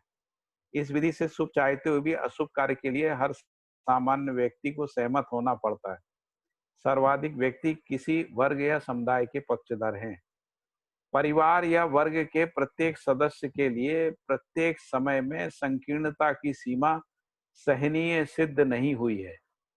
इसी कारणवश सुधार की अपेक्षा में शोषण, संचय, अतिवादी, भ्रमित व्यवस्था, शिक्षा एवं व्यवहार का विरोध हुआ है। क्योंकि ये सहन स्वीकार तो नहीं हुआ, इसीलिए असहनीय हो गया। असहनीय होने के कारण से इन सब का विरोध होता है। शोषण एवं संचयवादी व्यवस्था एवं व्यवहार, संकीर्णता की सीमा क्या बता रहे हैं आप? भाई जो भी सीमा बनेगी वो संकीर्णता ही होगी ना, सार्वभौमिकता के तुलना में। परिवार या वर्ग के प्रत्येक सदस्य के लिए प्रत्येक समय में संकीर्णता की सीमा जो है वो सहनीय सिद्ध नहीं हुई। अच्छा, वर्ग बनने के बाद जो संकीर्ण हो जाता है। हाँ जी जी। जो संकीर्णता वो सहन नहीं होती है उसको, क्योंकि उसको लगता है कि उसकी सीमा बन गई, और इसीलिए लोग इसका विरोध करते हैं। जी जी, है ना। जैसे अभी हम लोग कह रहे हैं कि ग्लोबलाइजेशन आना चाहिए, है ना, मानवीयता आना चाहिए, सब हम लोग कहते हैं। तो एक प्रकार से कोई ना कहीं ना कहीं विरोध है ना समुदाय के जो भी व्यवहार व्यवस्था आचरण है उस सब। तो शोषण एवं संचयवादी व्यवस्था एवं व्यवहार अंततो गत्वा सुविधा एवं अतिभोग में प्रसक्त पाया जाता है। मानो पानी पिला दिया। अतिभोग मानव के लिए क्रांतिकारी घटना नहीं है, क्योंकि अतिभोग प्रवृत्ति अपव्ययता से मुक्त नहीं है। अतिभोग प्रवृत्ति चारित्रिक सिद्ध नहीं हुई है। अतिभोग प्रवृत्ति नैतिकता को सिद्ध नहीं करती है। अतिभोग प्रवृत्ति उत्पादन में शिथिलता का कारण है, और अतिभोग प्रवृत्ति जो है वो लोभ और संग्रह के लिए त्रसित होती है। अतिभोग प्रवृत्ति ही प्रधानतः हीनतावादी व्यवहार एवं शोषणवादी प्रौद्योगिकी का कारण है। हीनता स्वयं में विश्वास का ना होना है। अतिभोग प्रवृत्ति असंतुलन का प्रधान कारण है। अतिभोग प्रवृत्ति सामाजिक नहीं है। अतिभोग प्रवृत्ति की समीक्षा करी है यहाँ पर, क्योंकि हम लोग ये देखते हैं कि जो शोषण और संग्रह है या संचय है, वो जब व्यवस्था एवं व्यवहार में अंततोगत सुविधा और अतिभोग में चला जाता है।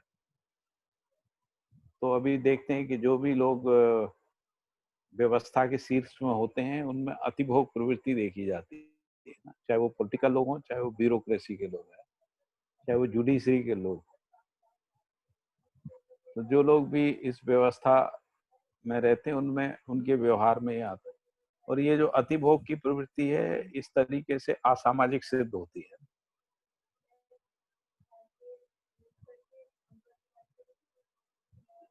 समृद्धि शुद्धता आवश्यकता से अधिक उत्पादन है, ना कि हीनता दीनता क्रूरता पूर्वक किया गया उपार्जन।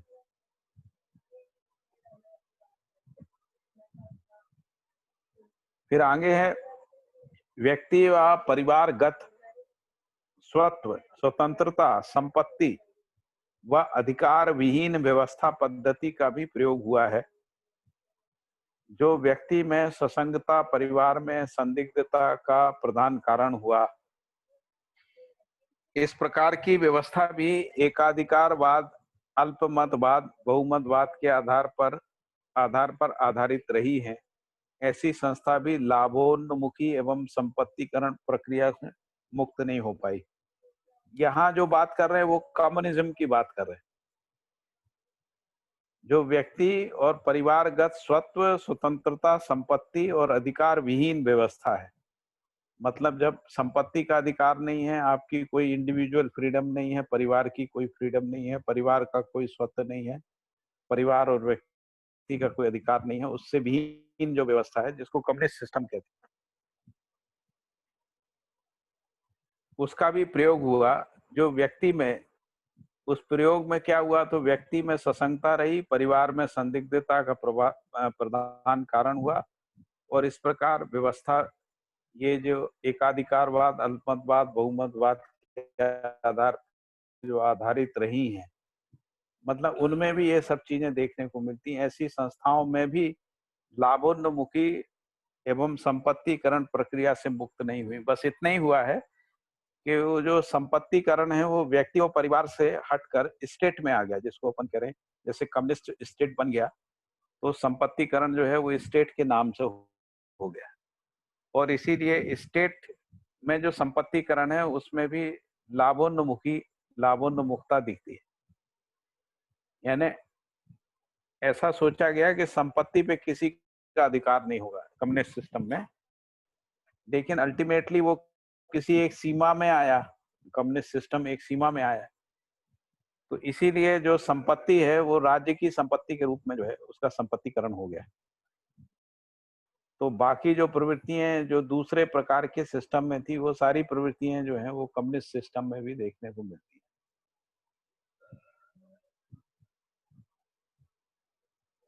फलतः व्यक्ति में पराधीनता व ससंगता, वो जो कम्युनिस्ट सिस्टम से जो आया, इन दोनों सिस्टम से जो आया है उसकी बात करें। व्यक्ति में पराधीनता व ससंगता एवं यांत्रिकता के लिए व्यवस्था, अनिश्चितता एवं क्रांति विहीनता, वैयक्तिक विकास में अवरोध व आतंक, मानव की प्रतिभा और व्यक्तित्व के असंतुलन व संदिग्धता, व्यक्ति का उत्पादन पर स्वत्व एवं अधिकार विहीनता और जीवन में अविश्वास एवं भय द्रष्टव्य है। तो इन दोनों प्रकार के जो प्रयोग हुए, उन दोनों प्रकार के प्रयोग से जो कुछ परिस्थितियां बनी हैं उसके बारे में लिखा है। व्यक्ति में पराधीनता व ससंगता एवं यांत्रिकता के लिए व्यवस्था, अनिश्चयता एवं क्रांति विहीनता, वैयक्तिक विकास में अवरोध, आतंक और मानव की प्रतिभा व व्यक्तित्व के असंतुलन व संदिग्धता, व्यक्ति का उत्पादन पर स्वत्व एवं अधिकार विहीनता, ये कम्युनिस्ट सिस्टम से आई है। और जीवन में अविश्वास, यानी स्वयं में अविश्वास एवं भय द्रष्टव्य है। ये सब प्रक्रियाएं भ्रमित मानसिकता के आधार पर घटित हुई हैं, जबकि सामाजिकता एवं सामाजिक संस्थाओं का मूल उद्देश्य भय मुक्ति प्रदायी ही है। जबकि ये जो वर्गीय व्यवस्थाएं हैं ये भी भय से मुक्ति का ही आश्वासन देती हैं, लेकिन ये भय से मुक्त नहीं कर पाई हैं। इसीलिए लिख रहे हैं कि सामाजिकता एवं सामाजिक संस्थाओं का मूल उद्देश्य भय मुक्ति प्रदायिता ही है। प्रत्येक राजनीतिक एवं धर्मनैतिक संस्था भय मुक्ति के लिए ही प्रतिनिधित्व करती हैं। साथ ही वाद विवाद, विरोध एवं युद्ध साहित्य का संग्रह करती हैं, जो मूल उद्देश्य के लिए अनावश्यक या विरोधी सिद्ध हुई है। इसका निराकरण मात्र मानवीयतापूर्ण धर्म नीति और राजनीति का अनुसरण ही है। तो यहाँ पर ये अपना अध्याय पूरा हो गया।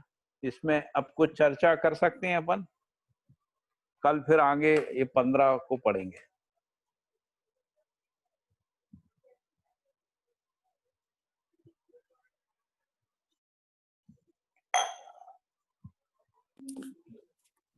इसमें पाठक जी जो ये लिखा है, व्यक्ति में पराधीनता व सशंकता हाँ एवं यांत्रिकता के लिए विवशता, हाँ अनिश्चयता एवं क्रांति विहीनता है।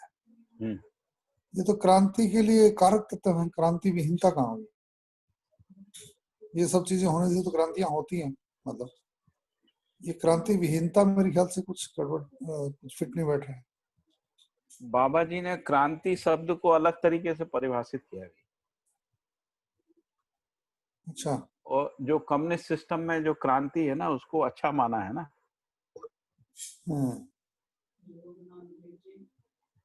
अच्छा, यहाँ समीक्षा के हिसाब से नहीं है, हैं? यहाँ अनुभूति के रूप में लिखा है, समीक्षा के रूप में नहीं लिखा है। हाँ, मतलब क्रांति को अच्छा माना गया है। जैसे हम लोग कहते हैं ना, ये क्रांतिकारी घटना है ना, मतलब सकारात्मकता के अर्थ में क्रांति को लेते हैं। मैं एक बार और क्रांति की परिभाषा देखता हूँ। ये वैयक्तिक विकास जो लिखा है, इसका क्या मीनिंग होता है एग्जैक्टली? है इंडिविजुअल डेवलपमेंट जिसको कहते हैं। इसके क्या कंपोनेंट्स हैं? मतलब उसको अपना विकास करने की स्वतंत्रता हो। यहाँ तो स्वतंत्रता है नहीं। हाँ, मतलब क्या होता है, मतलब जैसे जो वो करना चाहे वो कर सके। डेवलपमेंट जिसको बोल रहे हैं अपन, हाँ, वैयक्तिक विकास पर्सनल डेवलपमेंट होगी ना? पर्सनल डेवलपमेंट तो क्या होती है? कहाँ पे पढ़ा आपने? ये वैयक्तिक विकास में अवरोध है। इससे नेक्स्ट लाइन जो है, हाँ, तो जैसे मान लो हम कुछ करना चाहते हैं तो कर नहीं सकते, हमको स्वतंत्रता नहीं है। वो जो राज्य डिसाइड करता है या जो समुदाय डिसाइड करता है वही करना पड़ता है। तो इसके ये जब होता है तो वो आतंक को जन्म देता है। हाँ जी। मानव में प्रतिभा और व्यक्तित्व का जो असंतुलन होता है वो डाउटफुलनेस, जिसको संदिग्धता बोलते हैं।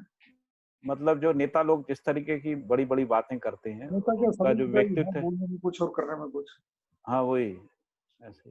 व्यक्ति का उत्पादन पर स्वत्व एवं अधिकार विहीनता वश जीवन ये वहाँ कम्युनिस्ट सिस्टम में चले गए हैं। कम्युनिस्ट सिस्टम में जो है संपत्ति का अधिकार खत्म है, तो जो उत्पादन में आप भागीदारी करते हैं उस पे आपका स्वत्व नहीं, अधिकार नहीं।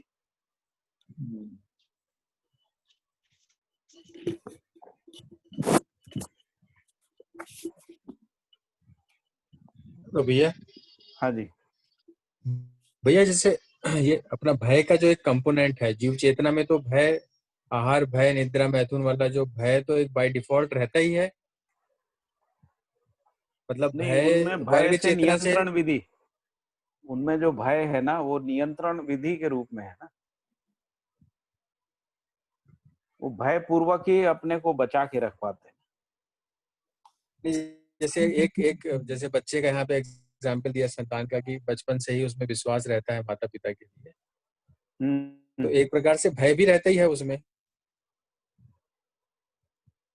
नहीं, अभी दो अलग अलग चीजों पे बात कर रहा है जी। पहले आपने कहा जो आहार निद्रा भय मैथुन में जो भय है ना, जी, वो एक कंपोनेंट तो जीव चेतना में तो रहता ही है।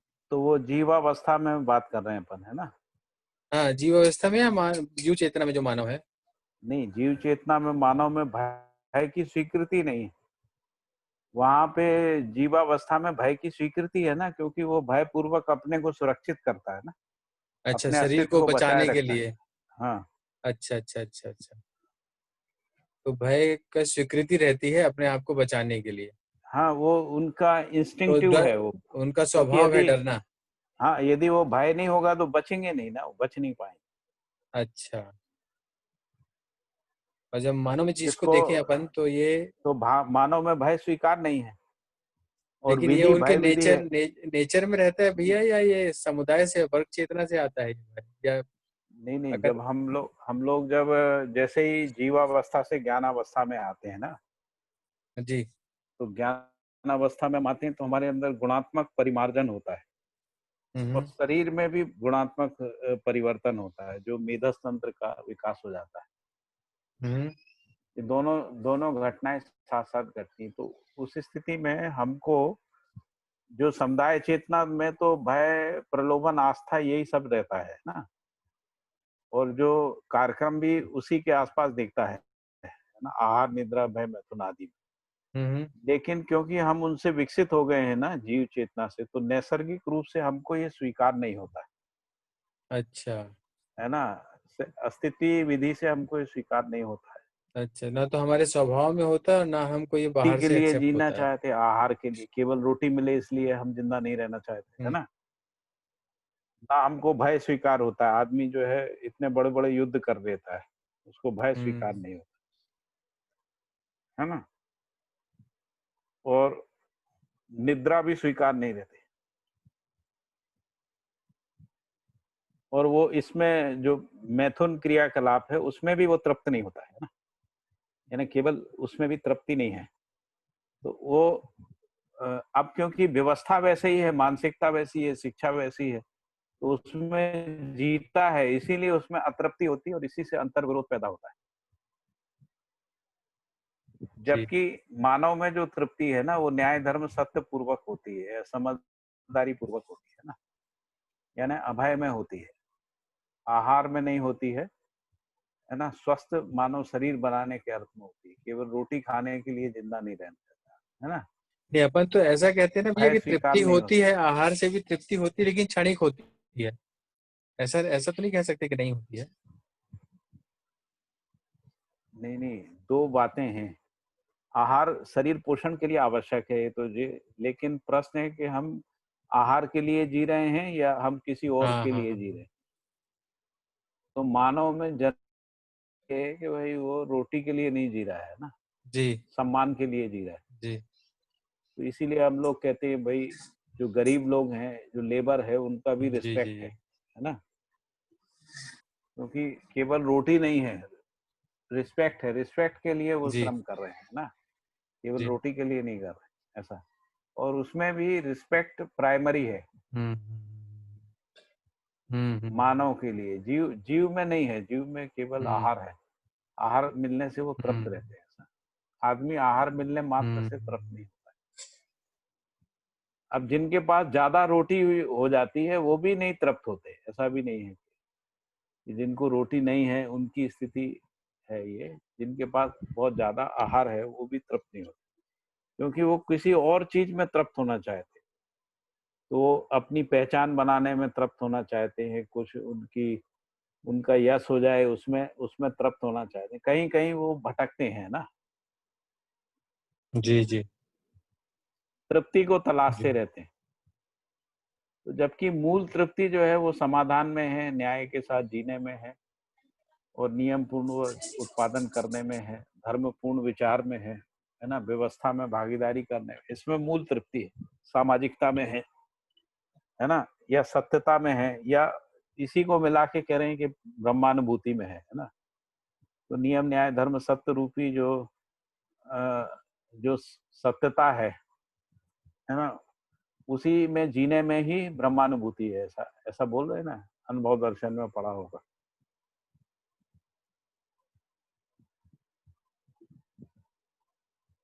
क्योंकि ये जो नियम न्याय धर्म सत्य पूर्वक जीना या समाधान जो है वही स्थितिवत्ता है।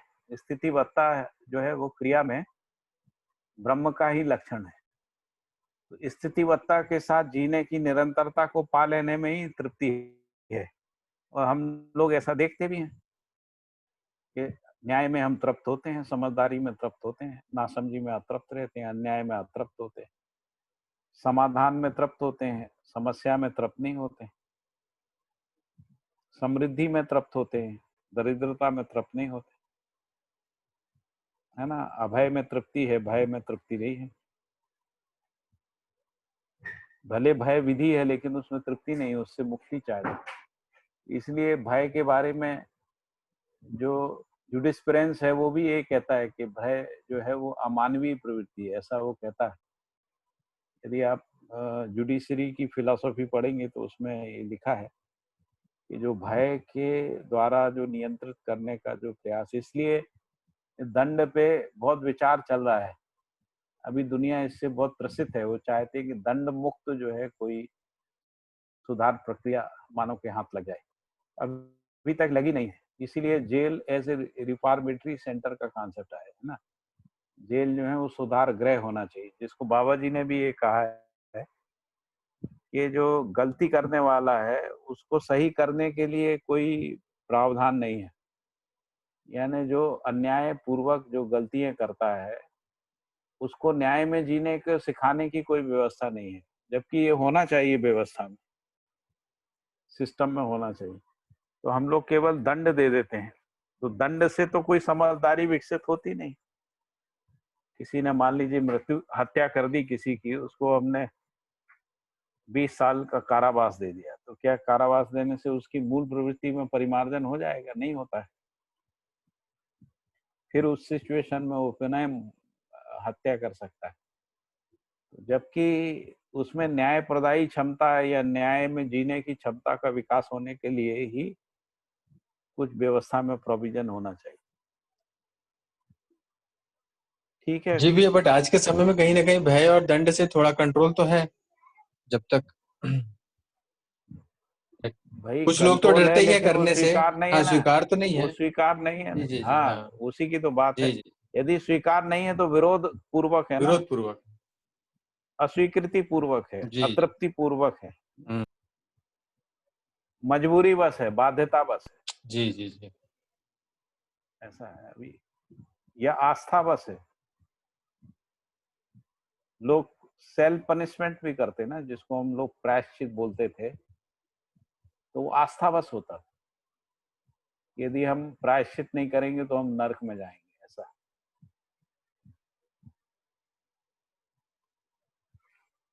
दंड 3 प्रकार का है ना, शारीरिक दंड, आर्थिक दंड और प्रायश्चित। ऐसा 3 तरीके से प्रयोग किया गया।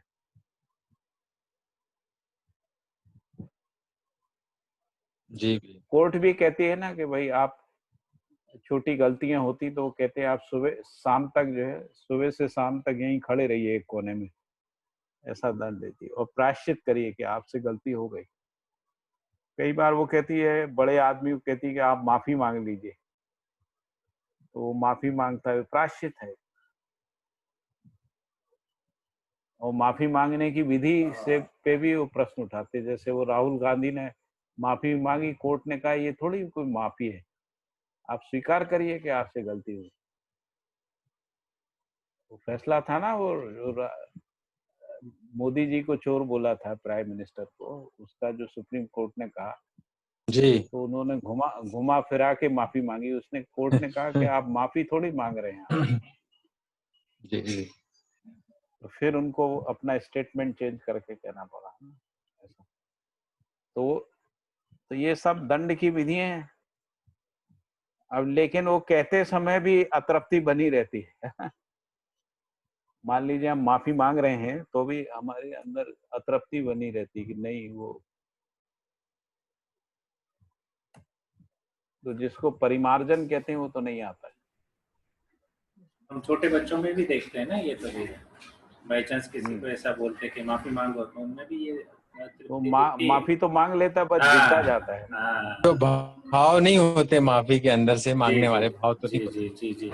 हाँ देखने हाँ को मिलता ही है। बहुत बढ़िया भैया। हमको तो अभी तक लग रहा था जीव चेतना में भय तो रखना पड़ेगा, आज क्लियर हुआ कि भाई वहाँ पे भी ये तो नहीं है। बहुत बढ़िया भैया, आज काफी क्लियर हो। ठीक है, और बताइए कुछ हो तो आगे जी। बढ़ेंगे और तो। ये भी अच्छा था भैया, विश्वास वाला जो एक पॉइंट आया था कि न्याय का हाँ न्याय हाँ का याचक और सही कार्य व्यवहार, और ये तो अपन ने सुना ही था, लेकिन विश्वास अपन इतनी बड़ी चीज समझते हैं, अभी तो उसकी अनुभूति और अनुभव की बात करते हैं। मतलब आप यदि देखेंगे ना, एरिस्टोटल, प्लेटो, रूसो, है ना, हॉब्स, ये सब लोग जो हैं आदमी की बुनियादी, आदमी को ऐसे ही मानते थे कि वो धूर्त, चालाक और मक्कार और स्वार्थी होता है, जन्म से ही ऐसा बोला गया। और इसीलिए राज्य की आवश्यकता है। राज्य का जो रिपब्लिक, जो प्लेटो का रिपब्लिक था, उसमें उन्होंने कहा रिपब्लिक की आवश्यकता ही इसीलिए है क्योंकि आदमी जन्म से ही जो है वो धूर्त, चालाक, मक्कार और स्वार्थी है। और यहाँ बाबा जी कह रहे हैं कि बच्चा, मानव संतान जन्म से ही न्याय का याचक, सही कार्य व्यवहार करने का इच्छुक और सत्य का वक्ता होता है ना। उसका प्रमाण भी दे रहे हैं कि जैसे माता पिता के प्रति विश्वास बना रहता बच्चों में, है ना, और माता पिता का बच्चों पर विश्वास बना रहता है, तो जन्म से वो विश्वास का प्रवृत्ति रहती है उनमें।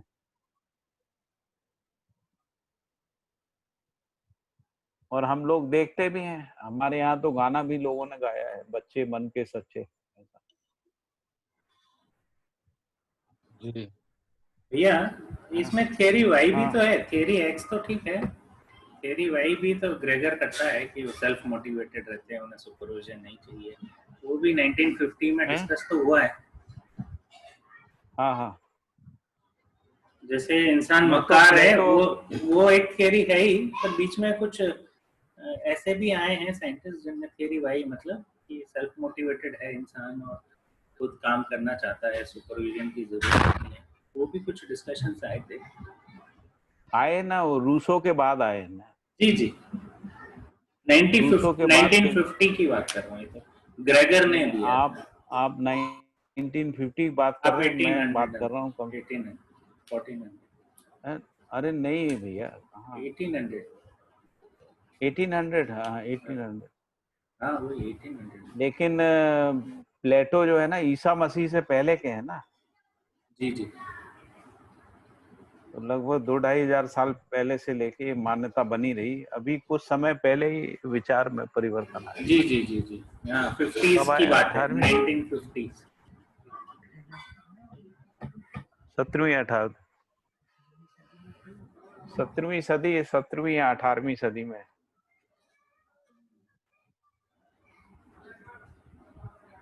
ठीक है। ठीक है भैया। हाँ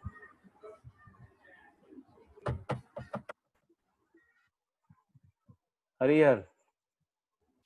हाँ भैया हरिहर, कल छुट्टी रख रहे हैं ना भैया, संडे है कल, एक ब्रेक दे ठीक है, देते हैं सबको। सबकी सहमति है, किसी की कल असहमति हो तो बताइए।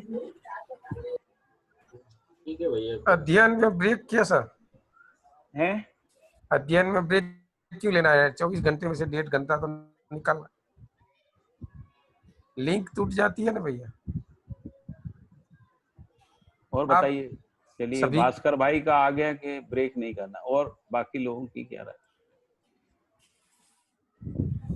महेश भाई, और बाकी तो सभी जो लोग की जैसी अनुकूलता।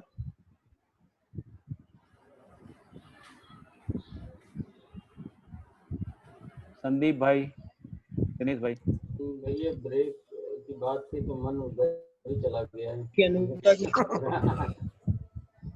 चलिए दिनेश जी भाई, भैया, आपका नहीं क्या एक राय दिन है? मिलेगा तो ठीक है, थोड़ा फैमिली को भी एक लगेगा कि एक जी जी जी 1.5 घंटे का समय थोड़ा उनके लिए निकल आएगा। चलिए भास्कर भाई, फिर थोड़ा सा जी कंसीडर भैया। करना चाहिए, है ना। जी जी जी 3-4 भैया, लोगों की राय ऐसी दिख रही है। बहुमतिवाद स्वीकृत करना चाहिए। बहुमत नहीं नहीं, नहीं, अपन सर इसको सर्वसम्मति में सहमति, बदलते हैं। बहुमति नहीं चलेगा भैया। हाँ, जी तो कल का ब्रेक रहेगा जी और भैया। उसका सूचना भी उसमें डाल दीजिएगा सुनील भाई। हाँ जी। अध्ययन ग्रुप में सूचना भी डाल दीजिए, कल का ब्रेक रहेगा। और यहाँ जो लोग हैं उनको सब अवगत हो ही गए हैं। जी तो भैया। हम लोग परसों मिलते हैं, तो परसों मिलने से पहले ये वाला अध्याय पढ़ के आइएगा, है ना। 15वां जो अध्याय है वो 16वां, 15वां और 16वां 2 पढ़ लीजिए। छोटे छोटे हैं सब, एक एक 2 पेज के।